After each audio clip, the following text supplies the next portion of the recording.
Hi hi GKS army. ஆமா. So நீங்க வந்து இன்னைக்கியோட காலையில டாஸ்க் என்னன்னு பாத்துருந்தீங்கன்னா நேத்தியோட கண்டினியூஷனா இருக்குதுன்றத நீங்க புரிஞ்சிருக்கலாம். செஞ்சுட்டாங்க. ஆமா.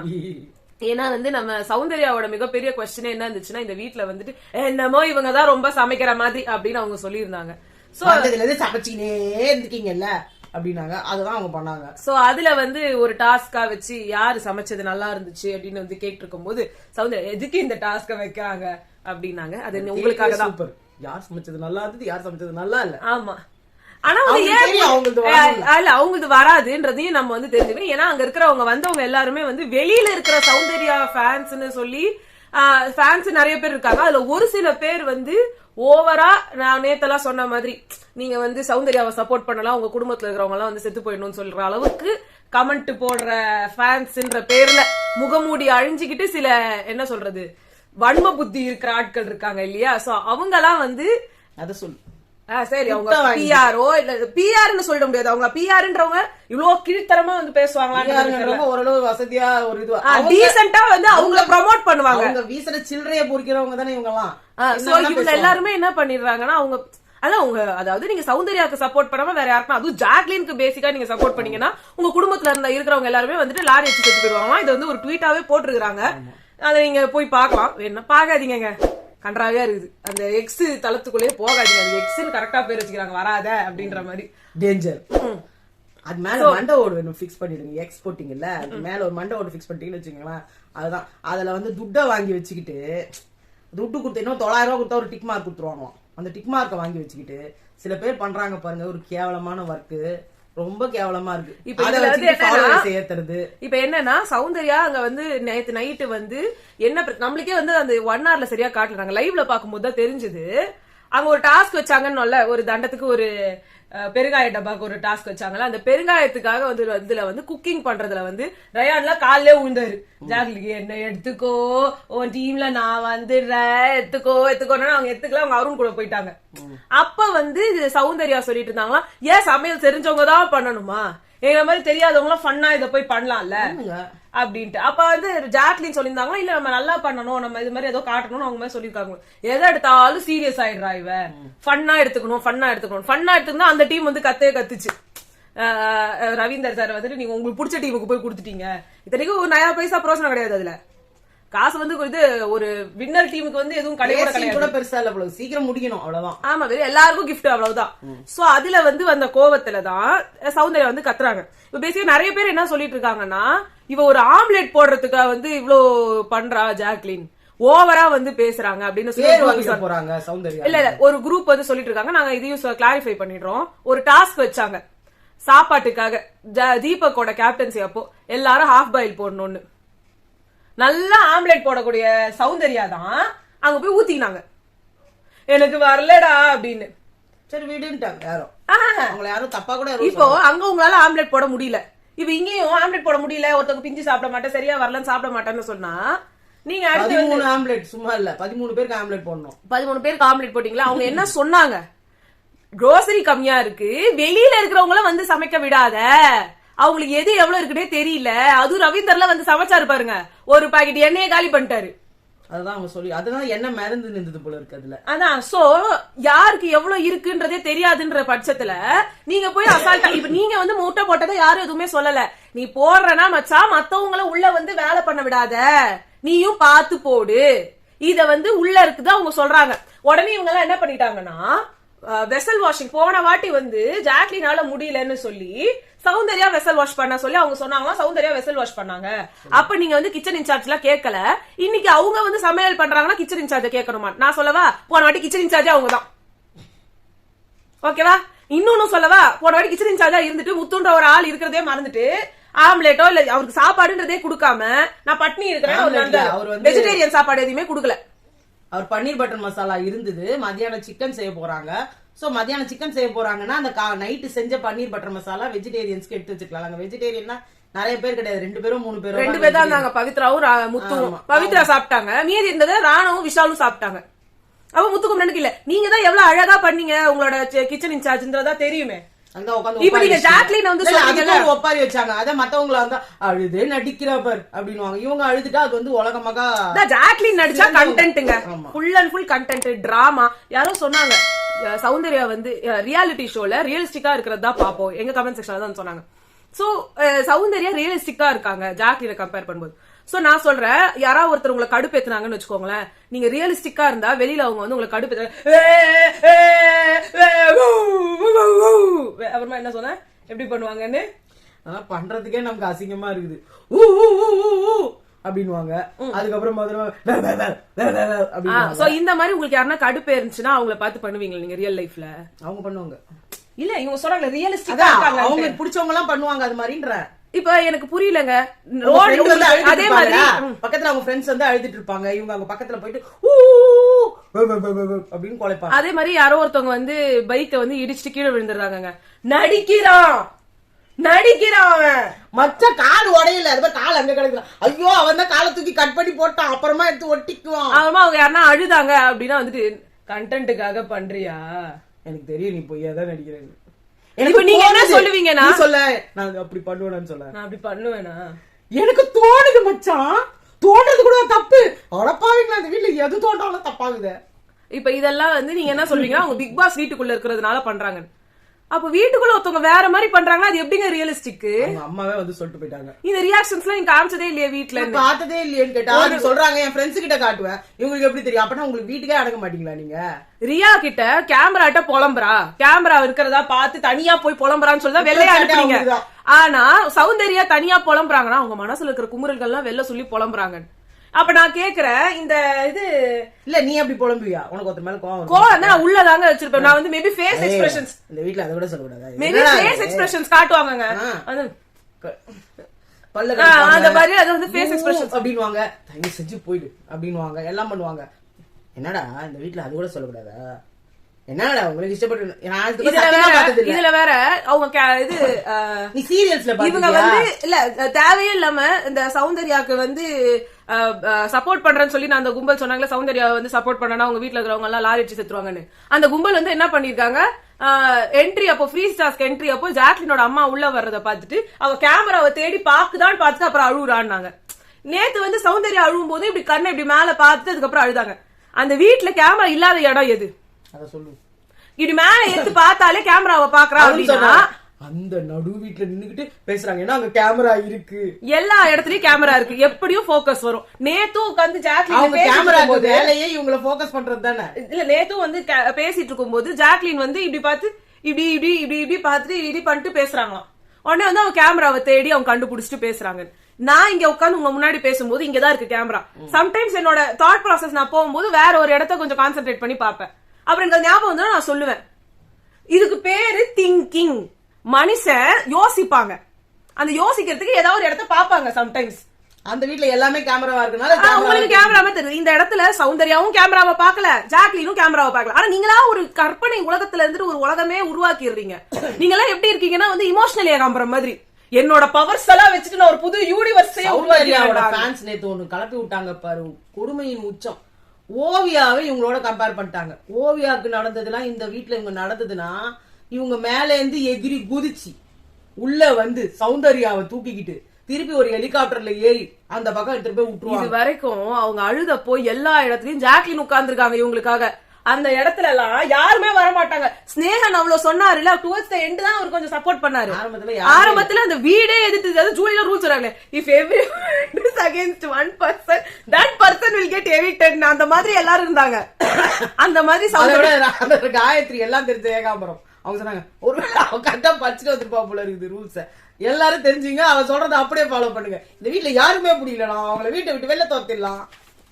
இதுல என்ன கொடுமைனா அந்த வீட்டுல எல்லாரும் யோசிச்சு பாருங்க, நீங்க ரியலிஸ்டிக் சக்தி வந்து அரைஞ்சு பல்லெல்லாம் தட்டிட்டு வேணாங்க, அப்ப கூட யாருமே கிட்ட வந்து நிக்கல. அவங்களாதான் தன்னோட தைரியத்துல அடி பார்க்கலாம். இப்போ இது வரைக்கும் சௌந்தர்யா அந்த வீட்டுல யாராவது ஒருத்தராவது இவங்களுக்கு எதிர்த்து பேசிருப்பாங்களா?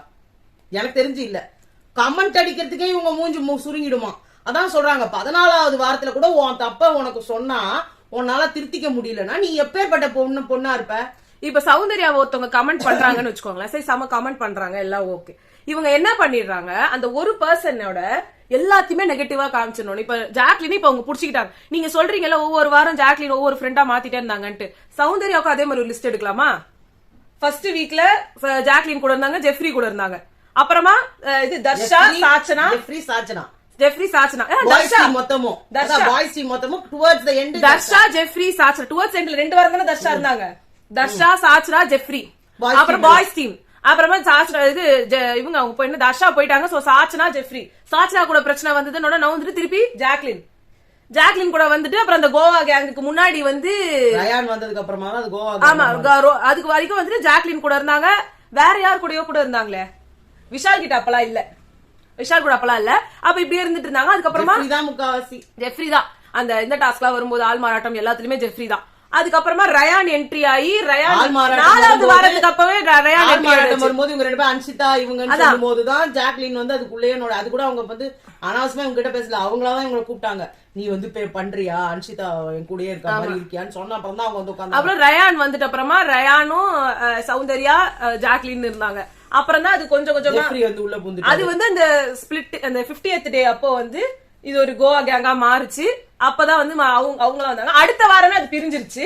அடுத்த வாரம் 2 வாரம் நினைக்கிறேன். ரவீந்த் இது ரஞ்சித் உள்ள நுழைஞ்ச உடனே பிரிஞ்சிச்சு. ஆமா, நல்ல ஒரு அவரு வந்தோடனே பிரிச்சு விட்டாரு எல்லாரையும். அதுக்கப்புறமா வந்து பழையபடி ஜெஃப்ரி வெளியே போயிட்டாரு. ஆமா, அப்ப வந்து சௌந்தர்யா, விஷால், சௌந்தர்யா ரயான் ஒரு பக்கம், சௌந்தர்யா, விஷால், அன்ஷிதா அந்த டீமோட போனாங்க. சோ இப்ப அவங்களோட இது ஸ்கெட்ச் நீங்க போட்டீங்கன்னு வச்சுக்கோங்களேன். இப்ப அவங்க யார் கூட எல்லாம் இருந்தாங்களோ அவங்க எல்லாம் எவிக்ட் ஆயிட்டாங்க. இதையும் சொல்லாம, ஏன்னா சுனிதா சொன்னாங்க, இல்ல சுனிதா சொன்னாங்களே மஞ்சரி வந்து வெளியில போறதுக்கு காரணமே ஜாக்லின் தான்ட்டு. அப்போ இவங்கள சொல்லாமா, ஜாக்லின் வந்து யார் கூட எல்லாம் இருந்தாங்களோ அவங்க எல்லாம் உள்ள இருக்காங்க, ஜெஃப்ரிய தவிர, ஜெஃப்ரி அண்ட் மஞ்சரியை தவிர. ஜெஃப்ரி கூட இவங்க கூட இருக்கும்போது போலியே, பிரிஞ்சுட்டு பவித்ரா அன்ஷிதா கூட போகும்போது தானே வெளில போனாங்க. அப்ப பார்த்தா யாரெல்லாம் வந்து இவங்க ஃப்ரெண்டா இருந்தாங்களோ அவங்களா கூட தான் போயிட்டாங்க.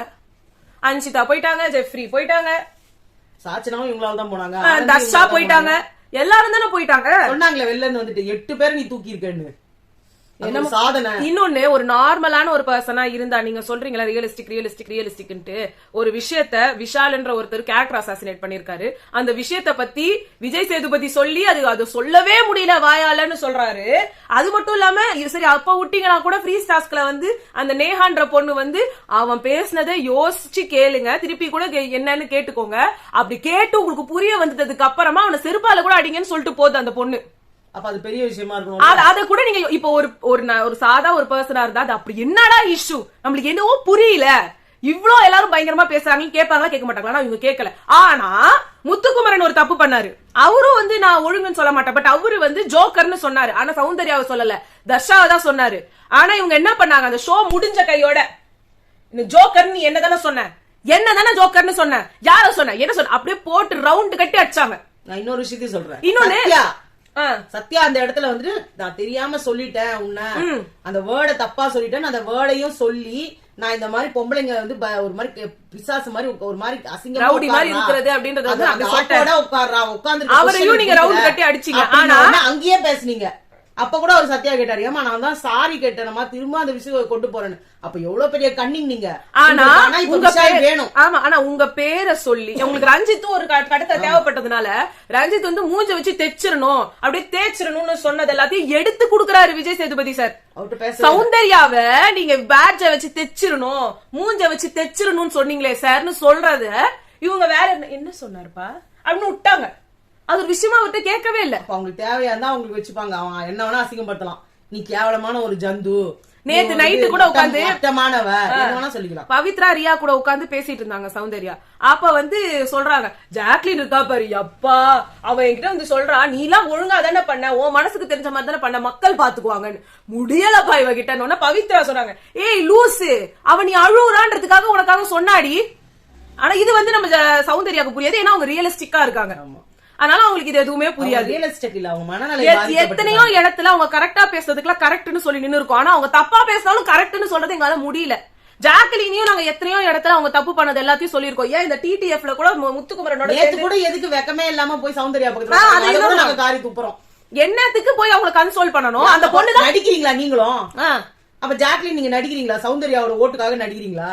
அப்படிதான் தோணுது. அவங்க வெளில சொல்றவங்க எல்லாம் உண்மையா சொல்ற மாதிரி தானே இருக்கு. உங்களை அசிங்கப்படுத்தி கேவலப்படுத்தி இன்னைக்கு ஒரு பொண்ணு உங்களை வந்து தூசா துப்பா கூட மதிக்க மாட்டேங்குது, கால்ல போட்டு மிதிக்கிற மாதிரி மிதிக்குது. ஜெஃப்ரிக்கு கூட பயப்படுவாங்க சௌந்தர்யா.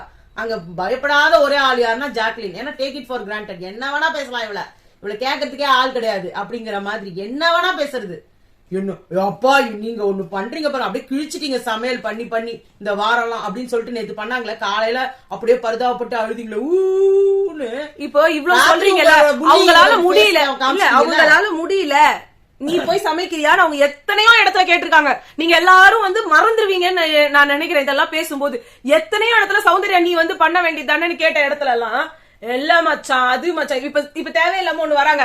இது வரைக்கும் ஜாக்லின் வந்து பாத்ரூம் கிளீனிங் பண்ணதே இல்லையா. அவங்க அறிவுஜீவி எல்லாருக்கும் சொல்லிடுறேன், ஜாக்லின், முத்துக்குமரன், மஞ்சரி பாத்ரூம் டீம்ல இருந்திருக்காங்க. இவங்க 3 பேர் மட்டுமே இருந்தாங்க. ஷார்ட் டர்ம் மெமரி லாஸ், எல்லாத்தையும் முதுகுல ஏத்திக்கிட்டாம உடம்பெல்லாம் பச்சை குத்தி நிக்கிறவங்க. அவங்களுக்கு எதுவுமே தெரியாது. அதான் கேக்குறா சொல்றாங்களே, என் மூளையில எதுவுமே நிக்காது. சௌந்தர்யாவை சொல்லலாமா, இது எதையுமே சௌந்தர்யாவை சொல்லல. வெளியில உட்கார்ந்துருக்க சௌந்தர்யாவுக்கு ஃபேன்ஸ்னு சொல்லி தெரிஞ்சுக்கிட்டு இருக்க சௌந்தர்யாவை வந்து சப்போர்ட் பண்ணலன்னா அவங்க குடும்பம் எல்லாம் லாரி அடிச்சு சாவணும்னு சொல்ற அந்த கும்பல் இருக்குல்ல, அவங்கள சொல்றேன். ஏன்னா இதெல்லாம் எட்டு கொடுக்கறதெல்லாம் அவங்க தானே. நான் திருப்பி சொல்றேங்க, உங்களுக்கு இது ஒரு ஜஸ்ட் கேம் ஷோ. அந்த கேம் ஷோல வர்ற கண்டஸ்டன்ஸ் சப்போர்ட் பண்றது, சப்போர்ட் பண்ணாதது, அவங்களுக்கு வேணா ஓட்டு போடுங்க, ஓட்டு போடாம போங்க, இட்ஸ் ஆல் தட்ஸ் இட். ஆனா இன்னொருத்தவங்களோட ஒரு குழந்தை உயிரோட அங்க வந்து உயிருக்கு போராடிக்கிட்டு இருக்குன்னு சொல்லும் போது நீ இவளுக்கு சப்போர்ட் பண்ணதால உன் குழந்தை செத்து போயிடும்னு சொல்ற அளவுக்கு ஒரு ஈன பிறவிங்களா நீங்களா? எனக்கு சீரியஸா நான் என்ன சொல்றதுனே தெரியல. உங்களுக்கு வந்து எக்ஸ் அக்கவுண்ட்ல உங்க மூஞ்சி தெரியாது, முகரக்கட்டை தெரியாது, உங்க அட்ரஸ் தெரியாது, பேர் தெரியாதுன்றதுனால யார வேணா என்ன வேணா நான் சொல்லிட்டு போயிட்டே இருப்பேன்.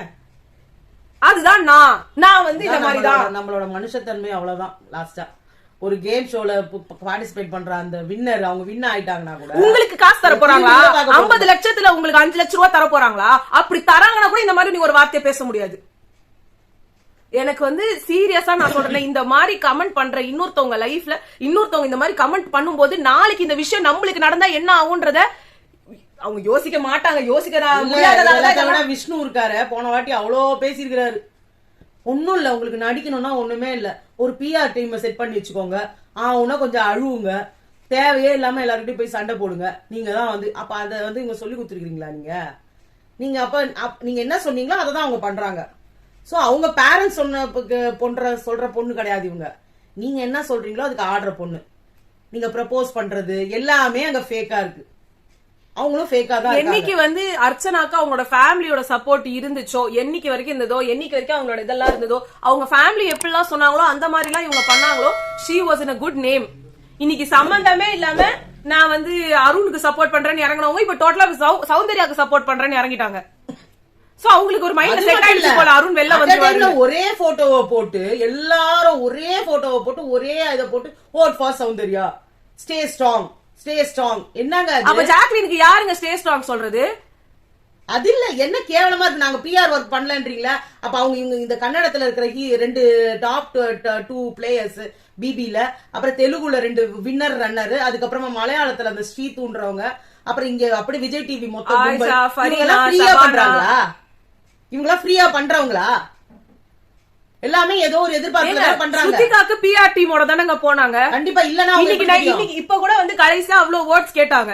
ஆனா இப்ப அவங்க எதுவுமே இல்லாம நிக்கிறாங்க, வெளியிலேயே எவிக்ட் ஆயிட்டாங்க. வந்தாச்சு. இப்ப உங்களுக்கு இங்க ஓட் இருக்குன்னா மக்களும் சேர்ந்து ஏதோ ஒரு அளவுக்கு சப்போர்ட் பண்றதுனால வருது. மக்களும் இருக்காங்க, பிஆர் டீமும் இருக்காங்க, சேர்ந்ததுனால உங்களுக்கு ஓட்டு வருது. ஆனா நீங்க என்ன பண்ணிடுறீங்கன்னா கிளாப் பண்றது ஃபேக்ன்றீங்க.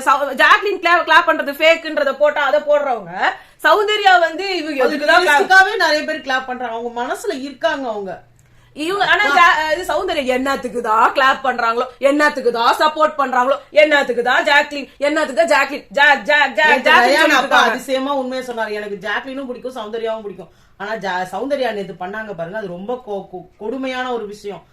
இது வந்து ஒரே நாள்ல வரல, 90 நாள் நடந்த மொத்த பிரச்சனையும் ஒன்னா சேர்த்து வச்சு வர்றது. அப்போ அவ சேஃப் கேம்னு இருக்கிறவங்க இவ்வளவு பிரச்சனையில மாட்டுவாங்களா? உங்களுக்கு என்ன தெரியுமா, சௌந்தர்யாக்கு இது சௌந்தர்யாக்காக நீங்க நின்னீங்க ஜாக்லின், அது நான் பாராட்டுறேன்னு சொன்னதுல இருந்து ஐயோ நம்மளும் அவளுக்காக நிக்கணும், அப்பதான் நம்மளையும் பாராட்டுவாங்க அப்படின்னு சொல்லிட்டு நீங்களா நின்னுட்டு உன் ஃப்ரெண்ட்ஷிப் ஐயோ எப்ப இந்த பொண்ணுக்கு வாய திறந்தா ஜாக்லின் ஃப்ரெண்ட்ஷிப் இவங்க பண்றதுதான் அது வெளியில வந்து நடக்குது. தெரிஞ்சுக்கிட்டியா? எல்லாரும் சொல்றாங்க பாரு, ஒவ்வொருத்தர் இருப்பா, அவங்க பேங்க்ஸ் எல்லாம் பறிப்பா. எப்படிங்க ஃபைனலிஸ்டா போய் நிக்க முடியும் அந்த மாதிரி இருந்ததுன்னா? கேவலமா இல்ல? அப்ப நீங்க எப்படி வர்றீங்கன்றத மத்தவங்க சொன்னா உங்களுக்கு கோபம் வருது, அழ வருது. இல்ல அதையும் அவங்க எப்படி தெரியுமா சொல்றாங்க, எதுவுமே இல்லாத பொண்ணு எப்படிதான் மேல வர்றது, எதுவுமே இல்ல. என்னதுங்க எதுவுமே இல்லாத பொண்ணு? அங்க எல்லாரும் கோடி கோடியா அம்பானியா இருந்தா ஏங்க உள்ள வராங்க? அந்த எதுவும் இல்லாத இல்ல, ப்ரமோஷன் பண்ணாத. ஆமா, ஃபேம் இல்லாதன்றாங்கம்மா. அர்ஜுன் ரெட்டி படத்துல நடிச்சிருக்கீங்க, இது 90 ml படத்துல நடிச்சிருக்கீங்க, இது ரஜினி சாரோட அந்த இதுல பாட்டுல வரீங்க, எத்தனையோ போட்டோ ஷூட்ஸ், எத்தனையோ ஆட்ஸ், இன்ஸ்டாவோட one of the brand ambassador, வேற மாதிரி ஆபீஸ்ல நீங்க தான் ஒரு பெரிய லீட் கேரக்டர். எத்தனையோ ஷார்ட் சொல்லவே மாட்டாங்க. இவங்க எல்லாம் சீரியல்ல வந்து ஃபேமஸ் ஆனாங்க. வில்லா டு வில்லேஜ்ல வந்து நீங்க ஃபைனலிஸ்ட். இவ்வளவும் இருக்கிற ஒரு பர்சன், இவ்வளவும் பண்ற ஒரு பர்சன், நீங்க அப்புறம் எப்படி வந்து உங்களுக்கு எதுவுமே பேக்ரவுண்ட் இல்லன்னு சொல்றீங்க? எனக்கு சத்தியமா புரியல. அண்ட் இதுக்கு வந்து உங்களுக்கு மாற்று கருத்து இருந்தா மாற்று கருத்தை எழுதுங்க. நான் வந்து சும்மாவே வந்து லூசுங்க பைத்தங்க இப்படிலாம் கமெண்ட் பண்றீங்கன்னா கமெண்ட்ஸ் delete பண்ணப்படும். ஓகே, அவ்வளவுதான். முதல்ல அங்கேயே தானே டெலீட் பண்ணி தானே நமக்கே வருது. அதான் நமக்கே வந்து ஜலிச்சுதான் கமெண்டே போடுறோம். அதுலயும் கேவலமா வந்துச்சுன்னா நாங்க தூக்கிடுவோம், அவ்வளவுதான். ஆமா, அவ்வளவுதான். இதை நாங்க சொல்லணும் தான் நாங்க வந்தோம். ஜாக்லினோட டான்ஸ் முடிஞ்சிருச்சு. விஷாலும் ஜாக்லினும் ஒரு ட்ரீம் சீக்வன்ஸ் மாதிரிலாம் பண்ணாங்க, நல்லா இருந்துச்சு. அதே மாதிரி முத்துக்குமரன் செம்மையா பண்ணாரு. அதுக்கப்புறம் வந்து ரியா வர்சஸ் ரயான், ஆனா நல்லாவே இல்ல. அது வந்து ரெண்டு பேருமே ஆடல. ரியா ஏதோ ட்ரை பண்ணா கூட இவர் ஒத்துழைக்கவே மாட்டாரு. அந்த பக்கம் திரும்பிக்கிறாரு, அவங்க இந்த பக்கம் திரும்பினா அவர் அந்த பக்கம் திரும்பிக்கிறாரு. அப்புறம் எங்க இருந்து பாட்டு ஆடுறது? சோ இதா நடந்துச்சு. நீங்க மீதி ஏதாவது நடந்ததுன்னா நாங்க உங்களுக்கு அப்டேட் பண்றோம். என்னமோ வர்ஷினி அண்ட் தீபக் பிரச்சனை எல்லாம் இருக்கு, பார்த்து சொல்றோம். ஓகே, சோ உங்களை நாங்க நைட்டு சந்திக்கிறோம். பாய்.